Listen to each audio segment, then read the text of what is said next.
ఈరోజు ఉదయం ఇలా మనం ఇచ్చేట్లోకి వచ్చారు చూడండి. కొంతమంది పనులు లేక వెయిటింగ్ చేస్తున్నారు, కొంతమంది పనులు చేసేవాళ్ళు ఉన్నారు. పనులు ఉండే వాళ్ళు కొంటే లేని వాళ్ళు చూస్తున్నారు. వీళ్ళకైతే ఏ పని లేక వెయిట్ చేస్తున్నారు. కాదు వర్షం పడుతుందండి ఈరోజు. మీకు మీ ఏరియాలో పడుతుందో లేదో కానీ గుంటూరులో వర్షం పడుతుంది. సెప్టెంబర్ 8వ తారీఖు ఆదివారం నాడు చూస్తున్నారు. అయితే పెద్ద వర్షం అయితే కాదు, చిన్న చిన్న చూడండి. ఒక పక్క అయితే యార్డ్ కూడా క్లీన్ చేస్తున్నారు. చెత్త చెదారం అంతా వర్షం పడిన ఆదివారం సెలవు కూడా లేకుండా ఓ పక్క చెత్త చెదారం కూడా క్లీన్ చేస్తున్నారు. మంచిదే. ఇలా ఈ విధంగా యార్డ్ ఎప్పుడు క్లీన్ అప్గా ఉంటే మంచిదండి. ఎవరికి ఎలర్జీలు ఏమి రాకుండా ఉంటాయి. ఇలాగా డైలీ మన గుంటూరు మిర్చి అప్డేట్స్ వీడియో లాస్ట్లో చూడండి. నెక్స్ట్ అలాగే ఫుల్ వీడియో పెడతానండి.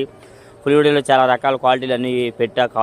కాయలు కోల్డ్ స్టోరేజ్లు పండ్లు ప్రతి ఒక్కటి మీకు వివరంగా పెట్టాను. చూసారా, ముందు వెళ్ళిపోయింది ఒక తాడు కట్టిన కొట్టు వెళ్ళిపోయింది. ఆ కొట్టు అయితే కొద్దిగా సీల్ చేశారు చూడండి. ఎగుమతి బళ్ళు లోడింగ్ ఇవాళ ఆదివారం కూడా ఈ విధంగా ఎగుమతుల కోసం ఉన్నారు. చూస్తున్నారు చాలా మంది వెయిటింగ్ పనుల కోసం. ఈ విధంగా డైలీ మన గుంటూరు మిర్చి అప్డేట్స్ అండి. మీకు కానీ వీడియో కానీ అయితే ఒక లైక్ చేయండి, మన ఛానల్ సపోర్ట్ చేయండి. డైలీ గుంటూరు మిర్చి updates. Thank you for watching my